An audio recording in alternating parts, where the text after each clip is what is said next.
And welcome back to the next episode of New Londinium 1910. This is the episode where I hopefully finish digging out the basement, and best case scenario, I actually get the bottom layer of the basement done so that we can move out of camping next to a deep hole to actually living in a deep hole. Well, I had thought of starting the episode out here in the garden by just doing a pass and collecting everything that's ready, but there's not a whole lot that's actually ready. So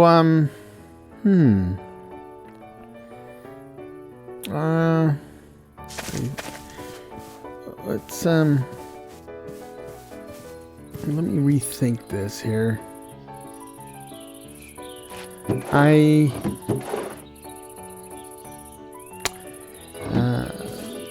With the Farmer's Delight and the whole rich soil, straw, bark, bone meal combo, I should probably not be farming without a knife available, because the knife will allow me to harvest wheat and wheat-like crops, including rice, and get straw. And straw is one of the materials we're going to need to make the rich soil. But like I said, there's not a whole lot that's ready, except for apparently these red grapes, which, I'm not a wine guy or a grape guy, but red grapes look awfully purple to me. But what do I know? But I guess we'll just skip agriculture for right now, since it's not really agriculturing as fast enough, but we can grab these saplings, and I'm not going to make much progress with this axe, so I'm going to need to make another one. And we'll lop down this tree, and then we'll just we'll plant all the saplings we can, and start generating lots of trees, because it's not first of all, this episode I hope to be in the building phase and get out of the digging phase, but the building, of course, is going to require wood. But it's not just the building that I'm thinking about here, right? The whole point of this workshop, and especially the basement, is to store stuff. Storage. It's all about storage, and I'm using the storage drawers mod, so they take a lot of wood compared to a chest. In fact, use a chest as ingredient in creating a storage drawer. So I need a lot of wood. And growing one dark oak tree at a time is not gonna cut it. Not very then I'll be sitting on my thumbs waiting for a tree to grow. So what we're going to do is take all these saplings, plant a bunch of trees so that we can grow multiple trees at a time, generate a mess of wood, because we're going to need a mess of wood, and then we'll be ready to rock and roll. I'm really excited because we're starting this episode. Yes, we need to finish digging, but we've got that magic diamond pickaxe that is pretty uber, and we did a lot of progress in the last bit of the last episode, so I'm very confident that we will be able to get to the actual building today. By my estimates, we're about 1.5 levels down, and it's going to be 2 levels that we're going to dig out. So, do the math. That's just half a level. That shouldn't be a big deal. It's like about 4.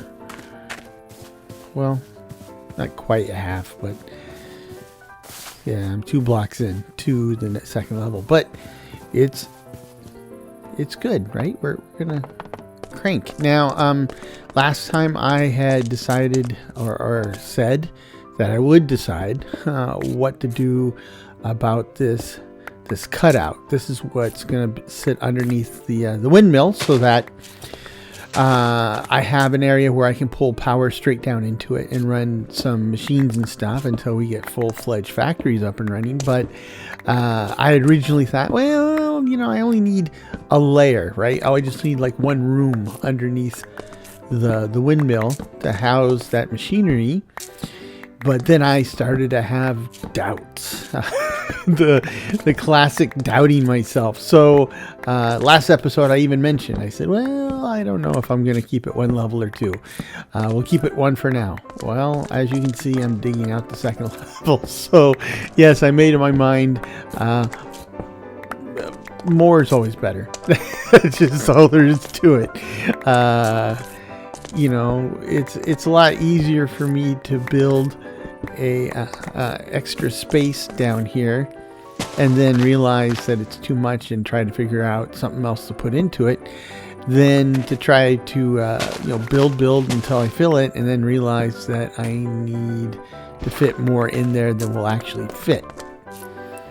So this is a much easier job right now because it's all out in the open and stuff. But if I had to go back and retrofit a deeper basement when the basement and the house are already finished, as any good contractor will tell you, well, we could do it, but that's crazy expensive. So it's not really expensive here in terms of money because there really isn't any, but it is certainly expensive in time and effort.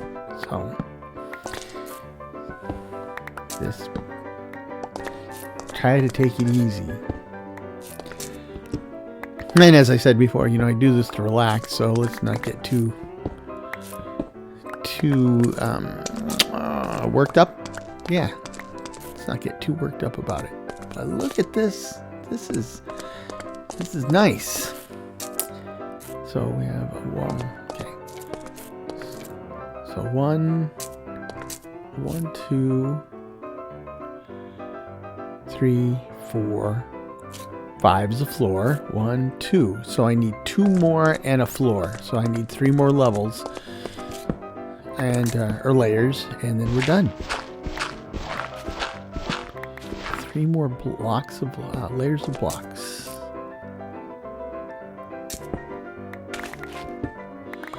So, I don't know if you saw my latest Greifenhorse episode, but that series in general is a little bit further ahead than this one, but then that series is more about well, first of all, it's a little more freeform, and second of all, it is about building, but not building on the mega huge grand scale, and it is more about also the exploration and killing beasties and all that jazz. So it's a different animal, certainly, but in terms of game progression, of course, it's much further along than we are here. So, well, I take that back. It's in some ways, it's further ahead. I mean, for example, in the last episode, I worked very hard to gain my spell book, which will eventually be my main replacement for tools and most of my weapons. Eventually, I mean, right now I can barely dig, and anything I can do 4 or 5 times, and then I gotta take a break because I'm all maxed out on my I'm maxed out on my mana. I have to wait for it to recharge. That, of course, will change. But so I haven't done. I don't even think I found a ruined nether portal. So I'm not ready to enchant things like I am here. But then again, that's just the second proper episode, and this is episode 7, I think. So, they're just different animals. So directly comparing them is not particularly helpful. But I have a lot of fun with them, and part of the reason I'm doing this is because we'll just take a step back. The reason I do any of this, I just enjoy playing the game, and if I can enjoy playing the game doing what I would normally do and share it with somebody, which is what we're doing here, then so much the better, right? But when you play the game, and I'm sure this is true for a lot of folks, right? When you play the game, there's certain things you like about the game. There's certain ways that make you feel, but a lot of times you can kind of think of it as like feeling or satisfying a particular type of hunger, like a first-person shooter, right? You just want to go kill something, or you want to get that adrenaline rush, and so you play the first-person shooter. But then after you play the first-person shooter for a month or two or something, you're kind of like, yeah, I've got that out of my system, right? I'm ready to go do something else, and then you stop playing the first-person shooter. So that's kind of what's happening here. It's obviously I'm not playing a first-person shooter, but really what it is these different series that I've spun up. These all scratch different itches in my needs to play a game, right? I'm looking for a particular thing, and as you can tell, they're all Minecraft world. So building is like an insatiable appetite for me. But the new Londinium, it's all about the building. There's not really anything in this world or the Nether or the End that's really going to tax me. But then again, that's not what I wanted, right? I had this really crazy big vision, the biggest project I've ever planned, and now I'm working to execute it. And it's not going to be an overnight thing. It's going to be a months and years type of thing. I'm hoping, though, like I said, that we can get the first layer of the basement in here and covered, so I can get out of the rain, and we can start to show some progress, because I'm pretty sure that people are still with me now, and I truly appreciate that. But I don't know how much longer they're going to stick around with me if I'm just digging all the time, right? Got to have something besides the digging. So we'll get there. But when we talk about the Greifenhorst series, that's a very different set of appetites there, right? Now, it's kind of returned to my roots. I am a kind of a sword and board type of guy, and that allows me to kind of return to something that really is a fundamental part of my character. In a lot of ways, it's not just a project, but it's a project and an adventure, and that's exciting, right? So I play this, and I get my primary building appetite whetted, and then when I play that, I'm still doing some building, but I'm also doing kind of the adventuring thing and the fighting thing. Now I'm gearing up here to start the third Minecraft Let's Play series. All of them are concurrent because I've got these rotating appetites, but and that would be my post-apocalyptic series, right? And at the moment I'm calling it From the Rubble, not to be confused with the manga by a similar name. But in that one, that is, again, there will be a substantial amount of building, but I continued in the same direction that I took with the Greifenhorst series, but I went further. So, where the Greifenhorst series has, here we have a very stable world and building, and, which it fits, right? We're kind of talking about, to a certain extent, recreating Victorian England. So, nowadays we have, unless you read Dickens, you had this picture of Victorian England, and it's all guys wearing, suits and, thank you, sir, no, sir, ma'am, ladies faint over every single little weird thing and have to get the smelling salts. It was a really weird time, but it's for lack of a better word, it's very civilized. And Greifenhorst is a restoration of civilization, but it's not quite gone, right? There's chunks of it there. So it's more like, stop the bleeding and then get it repaired. But the post-apocalyptic one, that is patience dead, right? Civilization is gone. And now we're going to come out from the wreckage and I'm still not entirely sure what I'm going to do with it at that point, right?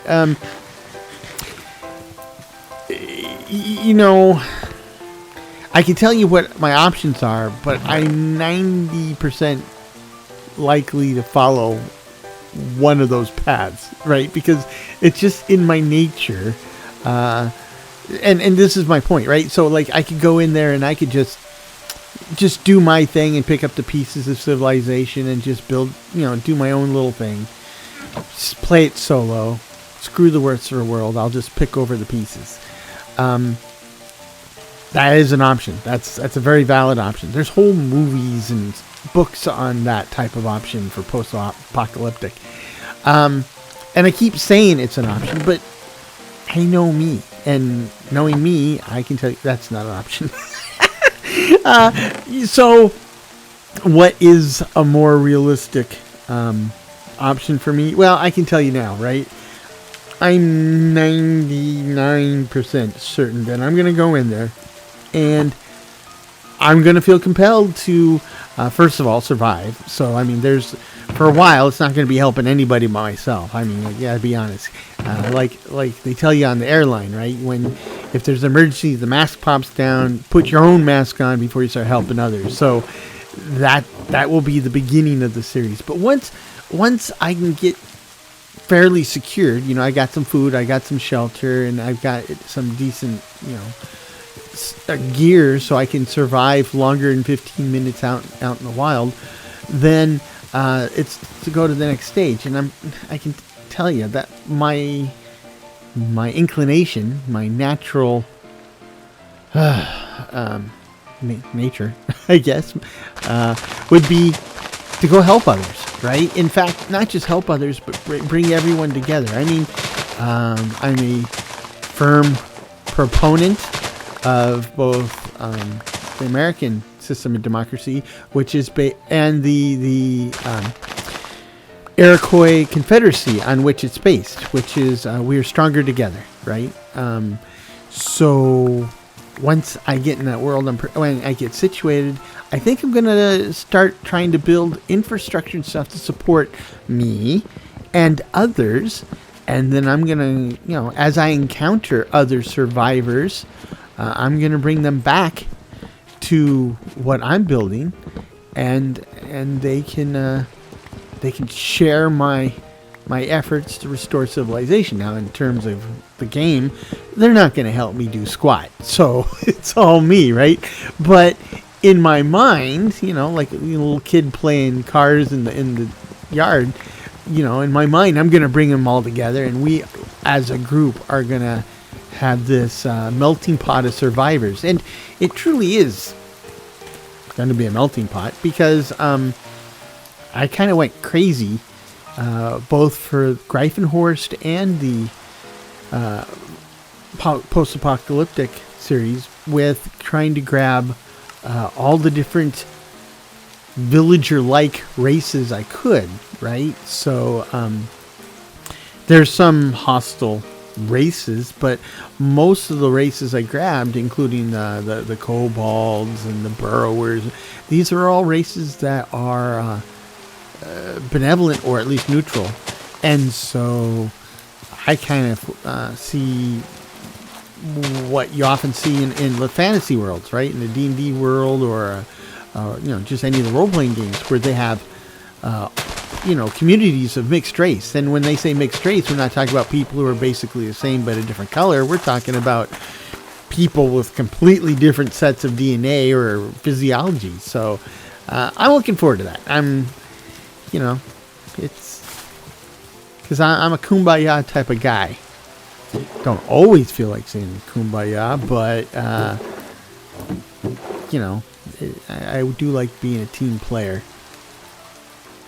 Though lately, it doesn't seem like there's many teams I want to be a part of.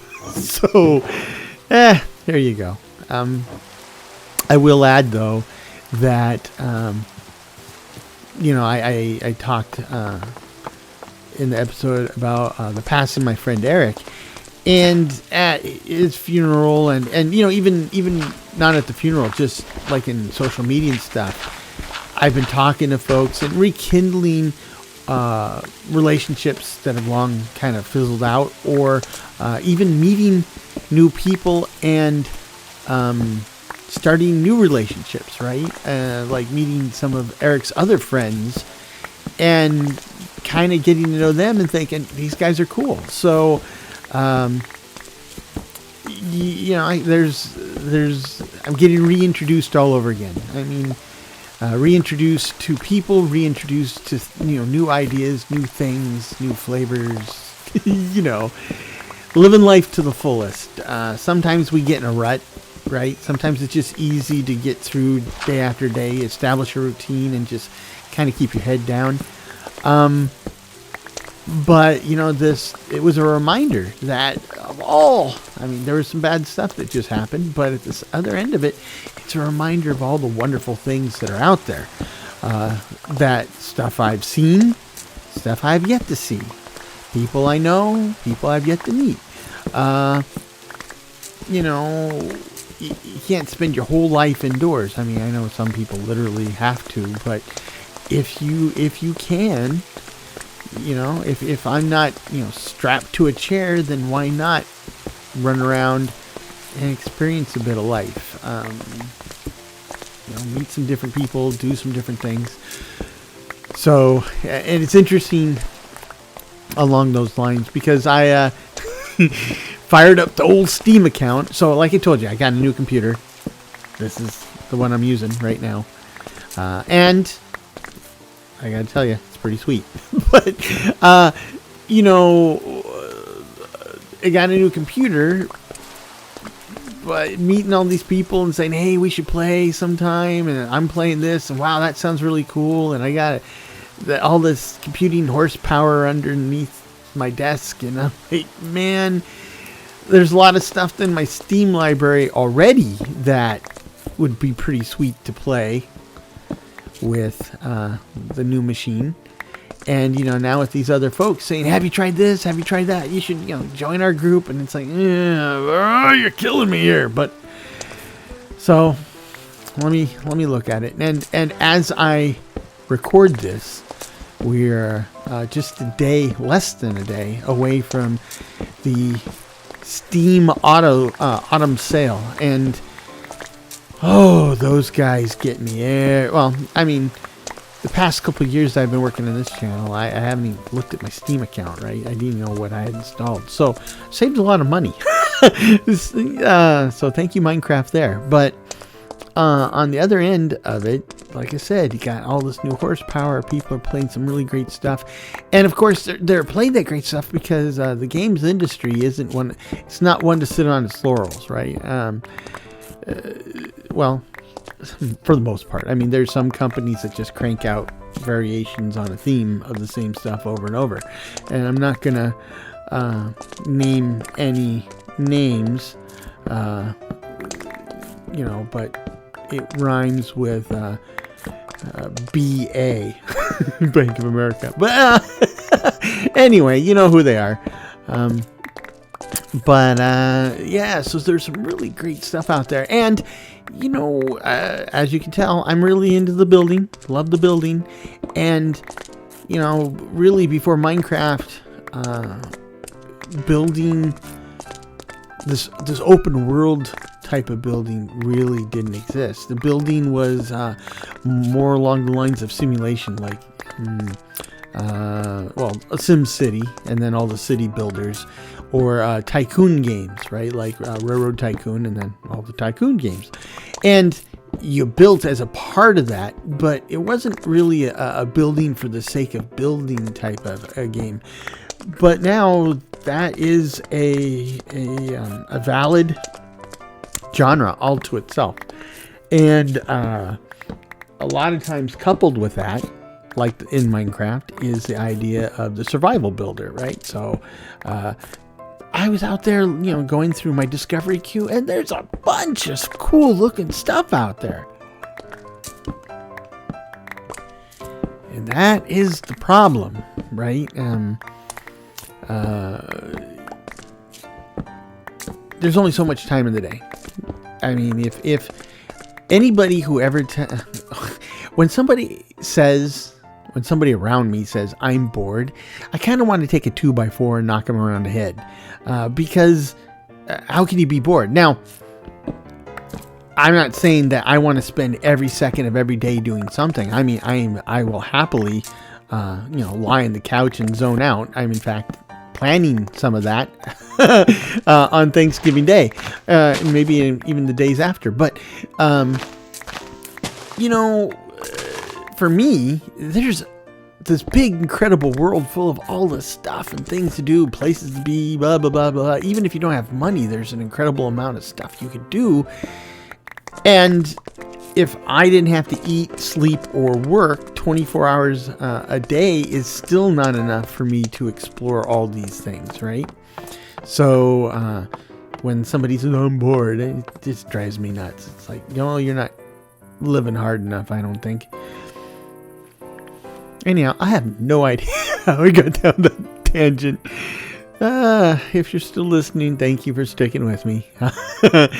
Like I said, it's I'm at the age where I just go into grandpa mode, right? You've got it. You've got your grandpa or your older uncles, and you're sitting there talking with them, and then they go off and start talking about all sorts of crazy stuff. There we were in the war, and back when I was a kid, and and when you're young, you're like, oh boy, there he goes again. And now that I'm this age, it's there I go again. So it is what it is. And you can shake your head and go, well, that's that guy. Yeah, you wait 10, 20, 30, 40 years, depending on how old you are now, it'll be you too. And you'll remember my words. But, that's just how these things go, right? I mean, once you get old enough, you start to realize your parents weren't morons. I mean, when you're young, you kind of think that your parents are morons. They don't get it. They lived in a different world than you. They experience things different than you. And then they're telling you all this stuff. And you're like, you don't get it, but get off my back. And then eventually it all comes around and you realize that they were spot on. They knew what they were talking about. But you knew better. And so you went out and repeated all the mistakes that they were trying to prevent in the first place. And then, depending on who you are, you may just roll with it and never say a word, or you can be like me and say, yeah, you were right. And then you have kids, and then the process repeats. And we're going through that right now. I do give credit to my daughters. There are some things that I think I've told them that they've actually taken to heart, which surprised me. But if I can get anything to sink into their head and save them some pain or effort or having to do something over again, yay. But that's I can't expect to win every battle in that case. But my wife still thinks she can win every battle, but that's probably where the greatest source of stress comes in the family is between my 3 girls, the 2 younger ones and mom. And I have to rotate between peacemaker, diplomat, traffic cop, security. It's rough. I'm not, so then there's people who have just sons, right? I'm kind of like, well, maybe that would have been a better route. Maybe. Coulda, shoulda, woulda. But, I listen to their complaints. Like, man, I wish I had daughters. And it's like, well, in the end, I think it all boils down to pretty much like everything else. There's advantages and disadvantages to everything. And the grass is always greener on the other side of the fence. So anyhow, we are making good progress on this. I'm just in the zone, which is probably why I'm talking so much, because I'm just, the muscle memory here, just dig. And trust me, you do this for 5, 10, 13 years. It is muscle memory after a while, right? I could probably do my taxes while playing Minecraft at this point, but of course I might get audited, but that's another story. But yep. So, but we are making good progress. And let me see, whoa, holy moly. So we're halfway through this episode. Halfway through? Wow. Didn't seem like halfway. I don't know if I'm going to make it. Let me,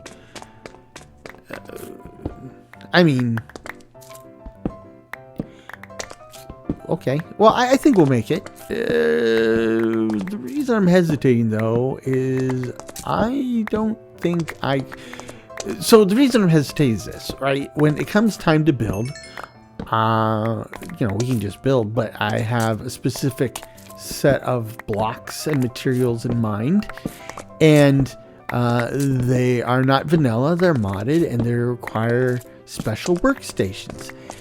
And specifically, I'm thinking I would need a mason's bench and a botanist's bench from and maybe a carpenter's bench from the chip mod. And then, of course, I need a stone cutter, and I need an architect's table from the Londinium ornamentum mod. And I don't think I made any of that stuff. But the reason I'm hesitating is I'm not entirely sure I have everything to make that stuff. So I might get the digging done, but then I'm going to have to maybe spend some valuable time gathering the materials to make those benches, so I can make the stuff that I need to do the building. If it's not one thing, it's another, right? That's just life.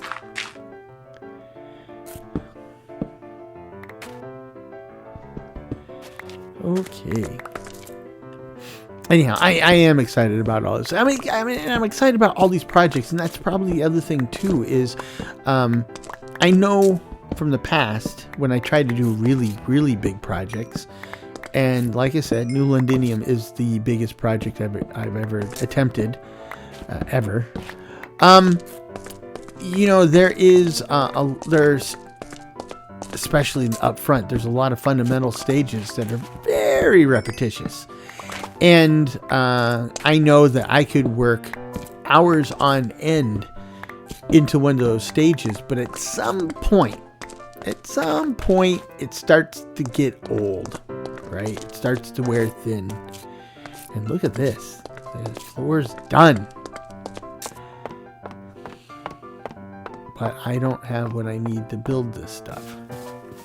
Anyway, things get old. And so having other projects that I can bounce back and forth between help keeps things fresh, right? I even do that within a given project. Like here, if I was playing just this world, I would be spending a lot more time on the farming and the wood and everything else, because I cycle between that and the digging and kind of obtain a certain amount of variety that way, keep things fresh.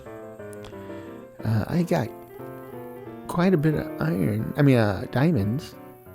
Don't have enough iron. I do have enough, I think, for the tools, but I need sooner or later a anvil, and anvils are pretty expensive iron wise. So okay, so let's see.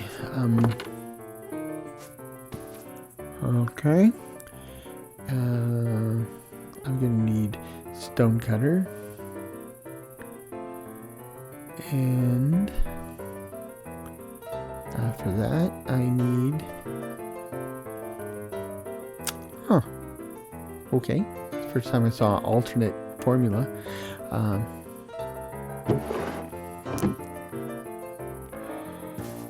So I'm gonna need to cook some stone. Okay. What else?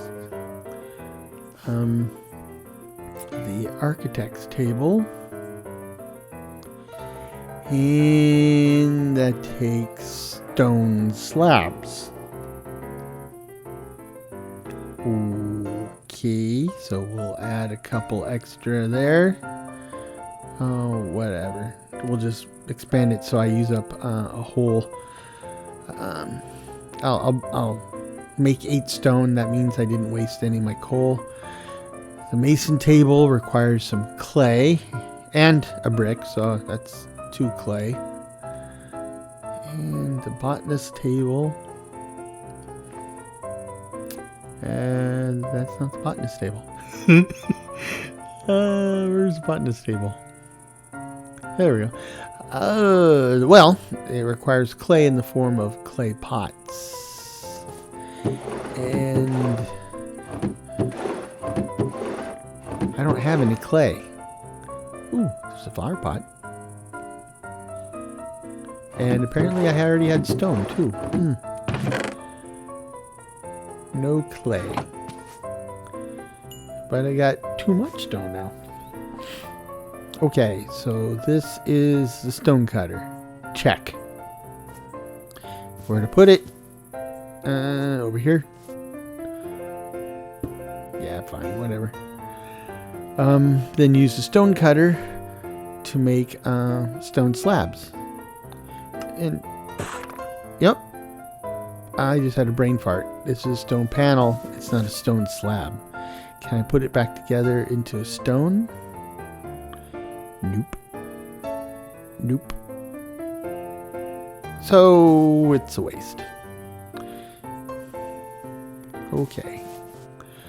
Pay attention to what I'm doing here. Look for the actual stone slabs.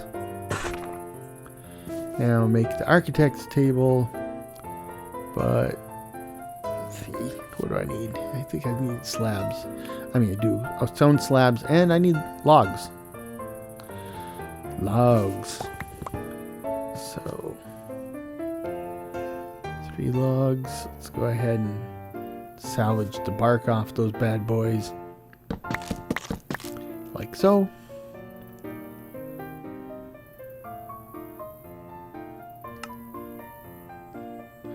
Okay. So now we're 2 for 4. 50%. Yeah.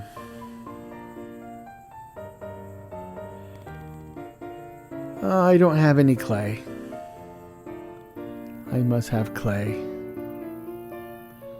Certainly don't have enough clay to make a bunch of flower pots.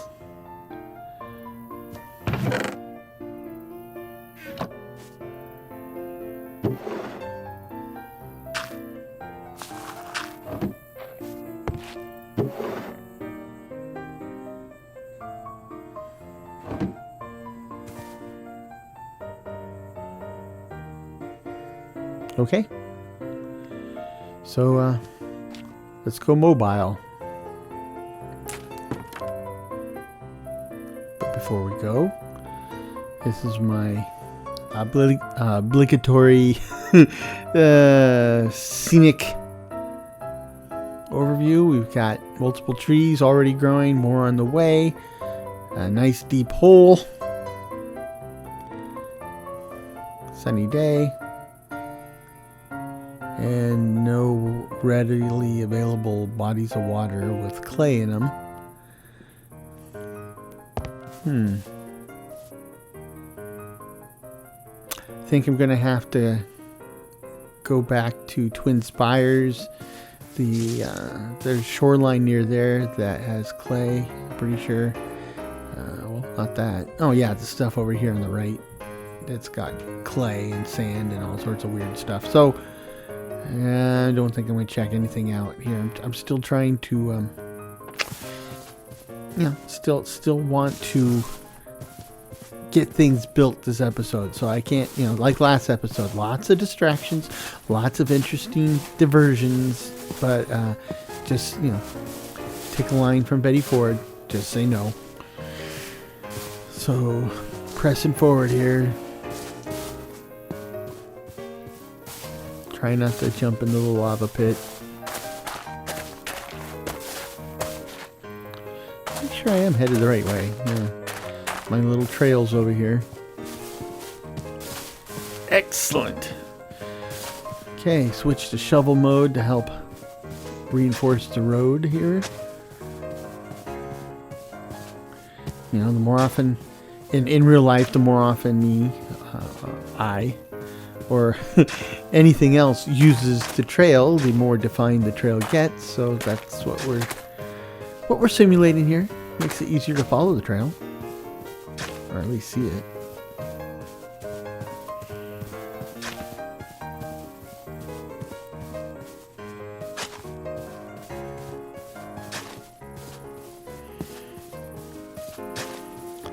Nice clear afternoon. I think it's also the first time I've been running around out in this part of the world that my eyes didn't get itchy and scratchy. Of course, now that I said something, I probably jinxed myself. But, obviously it's a virtual world. I'm not getting real allergy problems from anything out there. It's all psychosomatic. You know, it's in your head, but maybe because I'm so focused. Gotta build.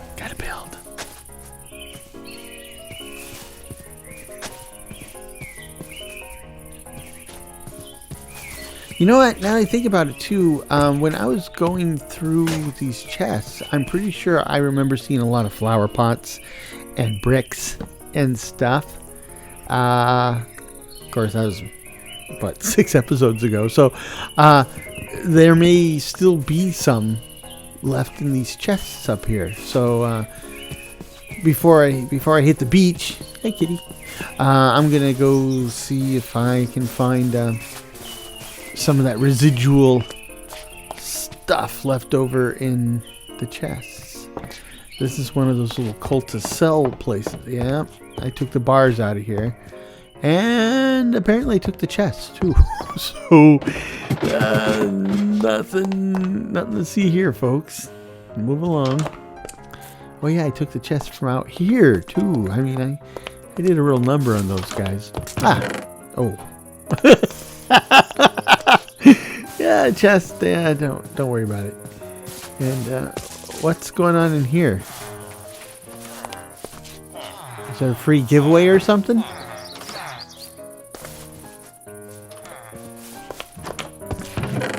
Ooh, brick. I'll take a couple looks. What is the deal? Why is everybody in town here? And why is the priest healing people? Who's getting hurt? The golem's not freaking out. Did I just hear an arrow? Ooh, more bricks. Somebody just got hurt. I think they fell. What is going on with you guys?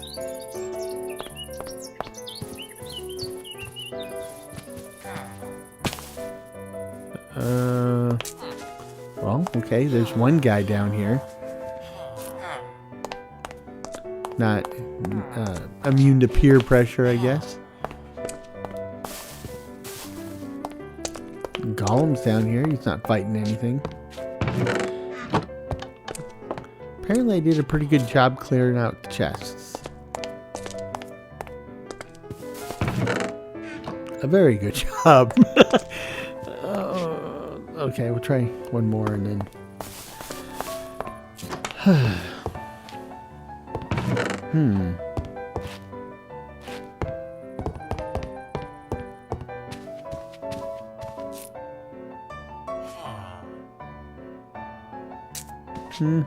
Excuse me, pardon me.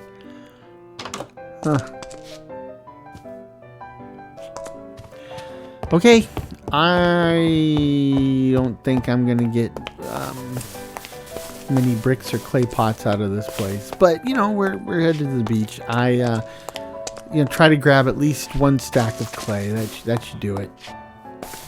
Clay is tricky because you do the shoveling and you think, oh, I got like 20, and then you actually have like 80. But yeah, it is what it is.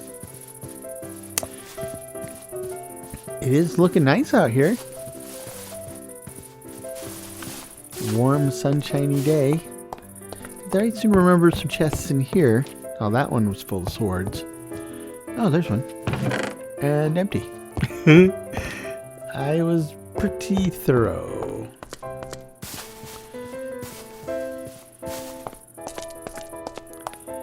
And yep.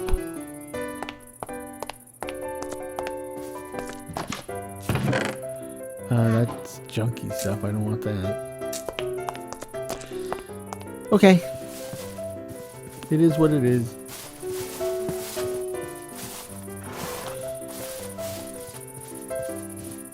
Nice. Nice deep hole.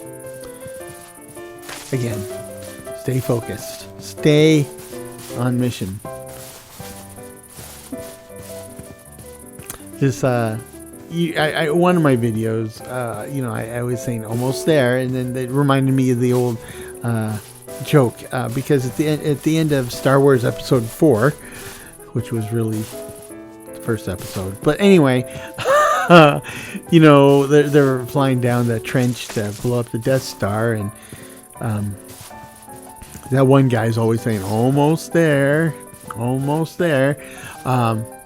But the other thing he says almost as often is stay on target, stay on target. And it's kind of like what I feel like right now. It's like, oh, look at all this stuff to distract me. Stay on target. Here's some clay. It's in a little bit deeper water, so a little more effort to get. Bloob, bloob, bloob, bloob.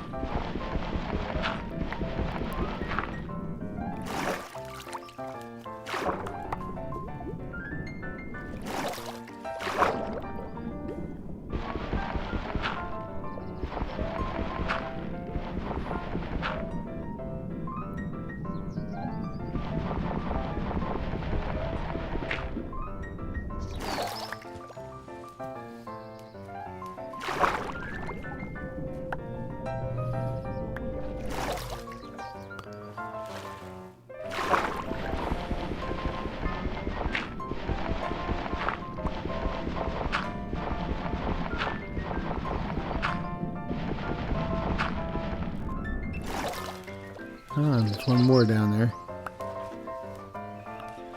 Let's get her.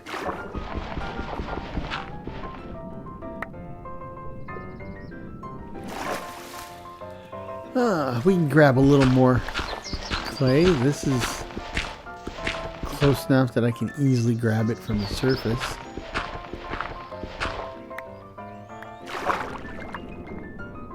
There's a couple more blocks under there, but then I'd have to dig up the beach to get to them, so they're safe for now.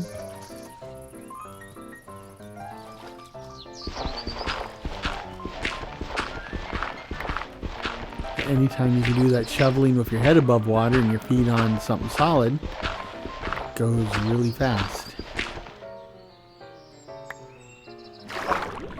The next best thing you can do is maybe not to have your head in the air, but have your feet on something solid, and it goes much faster than if you're just out swimming freeform, which you'll probably drown before you get a block. But okay. Oh, 3 stacks. That's pretty good. Let's head back. Clock's ticking. And of course, I feel like I'm just like, swimming my heart out, and I'm in the same place in the water.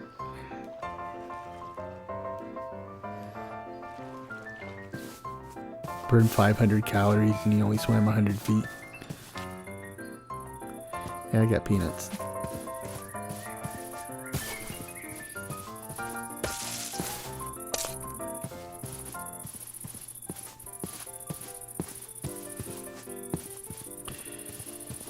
Yeah,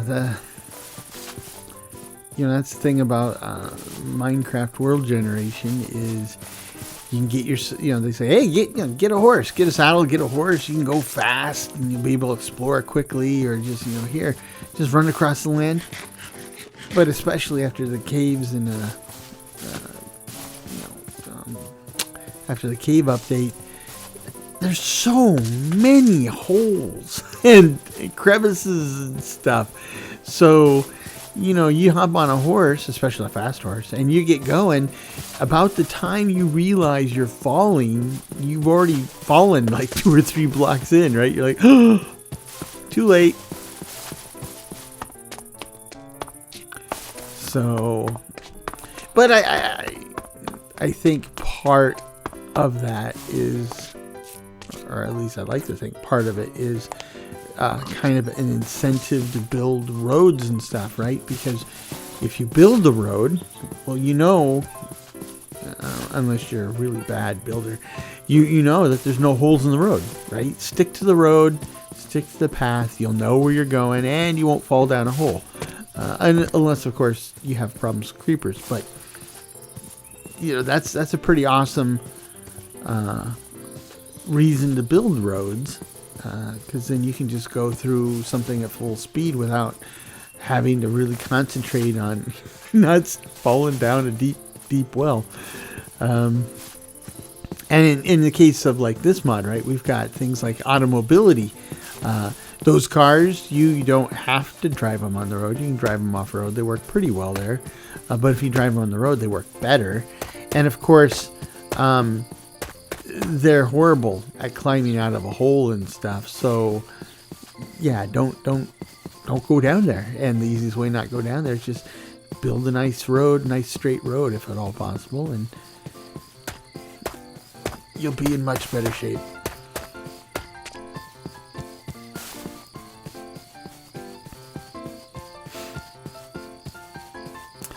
Let's see if I can. Yep, I can shovel at Mach 12 here.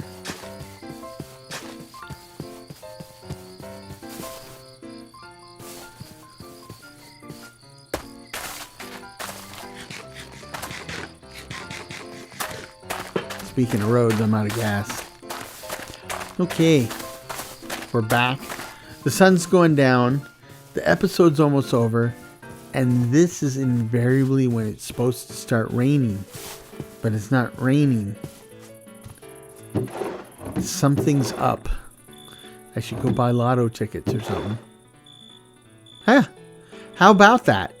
I had bricks and flower pots.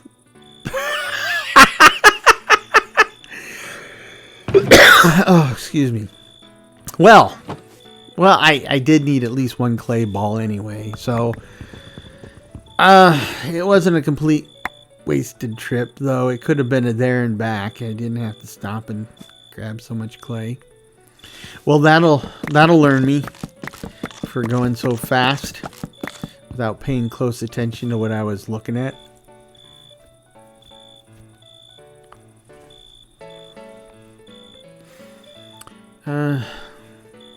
So I'm going to need a couple crafting tables, one for each of the benches. Leaving the third still for myself. Ooh, I need to make them planks first. Planks. And now I can make them slabs.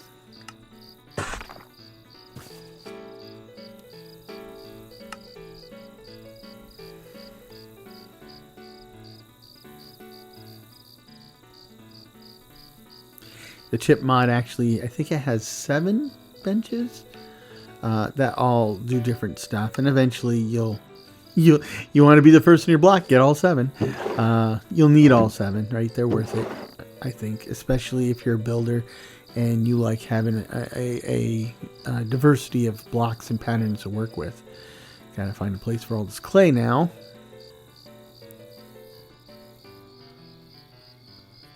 It's getting dark. Gonna have to take a snooze. Apparently a little later.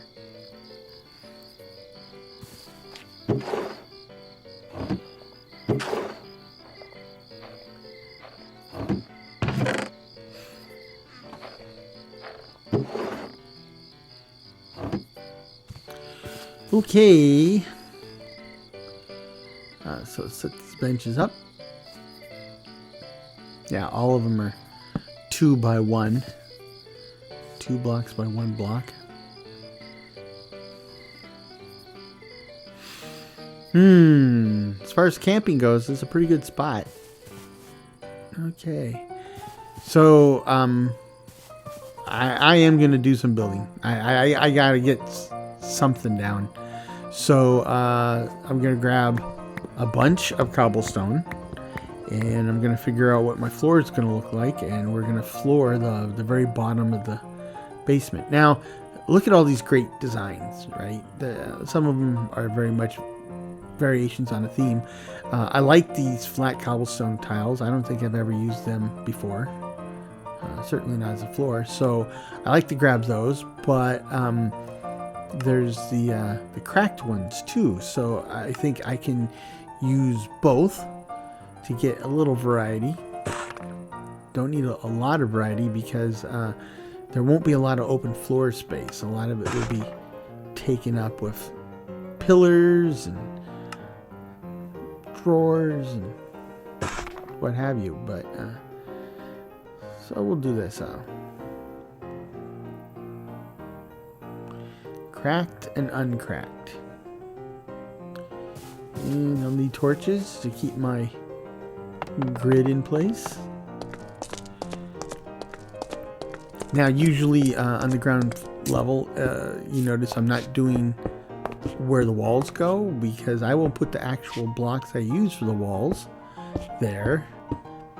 It's my personal hangout, but that way I can tell, when you get that first layer of blocks in, I used to almost always not remember what wall type goes where or whatever, and if I actually put the right blocks on the layer below, well, there's obviously a visual reminder of what goes where, and mistakes are less likely to happen.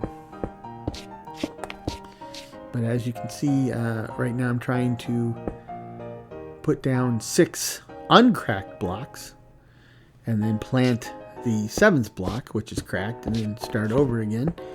And as long as I don't I don't stick to a rigid pattern in how and where I lay the blocks down, then it's going to come out pretty irregular, which is what I want it to look irregular, right? I don't want it to look like a computer-generated fractal. I want it to look like, just random things happening over the course of time. Because we're trying to simulate random things happening over the course of time.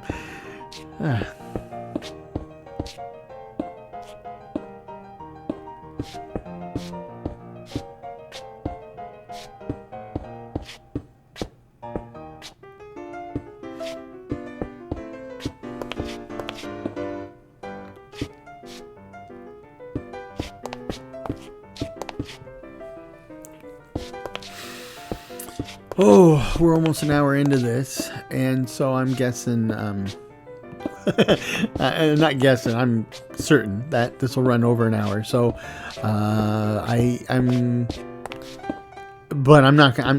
gotta finish this floor. I just, the OCD in me, that's the OCD in me, that's pretty much enough, kind of demands that we get this floor done before we call it a night.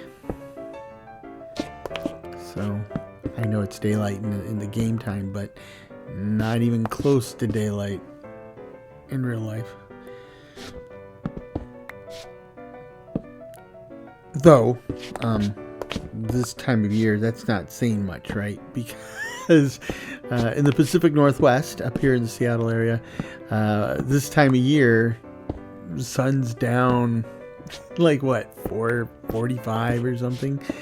So,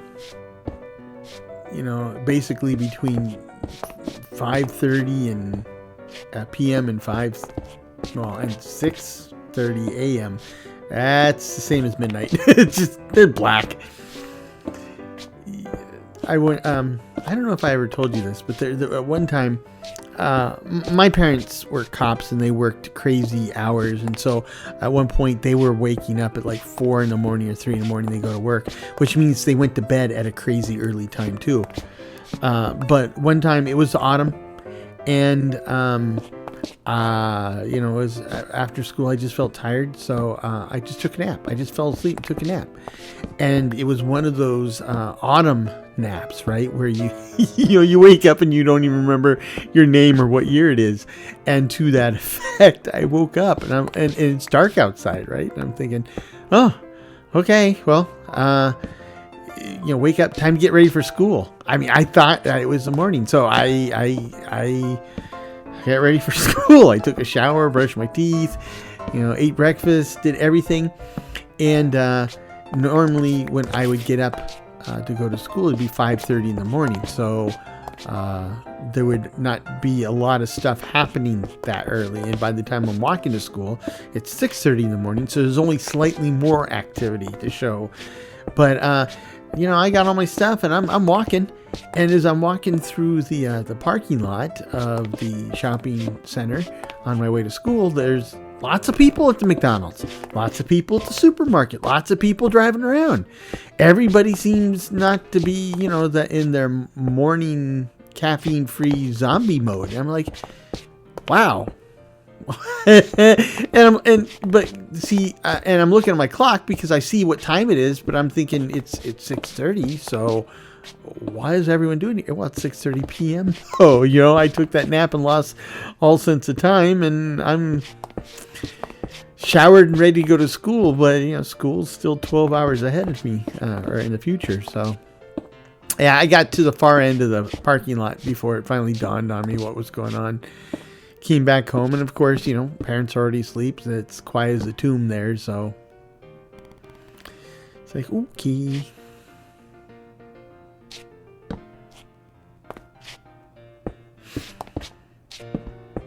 But when it comes to naps, the best, I mean, summer naps are good. I like summer naps, but the best nap and weather or conditions or season, it's the autumn, right?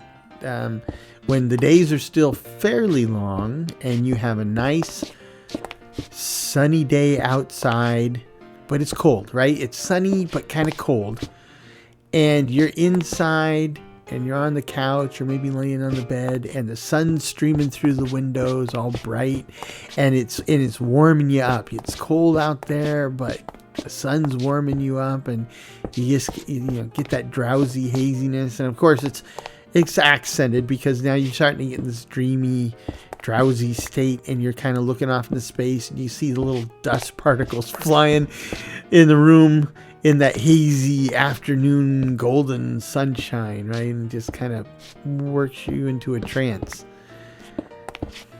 I mean, I have no way to prove this, but I'm sure that is some type of magical moment. I bet you, like philosophers and scientists and stuff, if they were honest, I'm pretty sure that some of their greatest epiphanies or discoveries happened in that dream state on an afternoon right before they pass out into a nap, right? Yeah, I'm tired. Oh gosh, just thinking about that dreamy napping. Well, I'm almost done here, so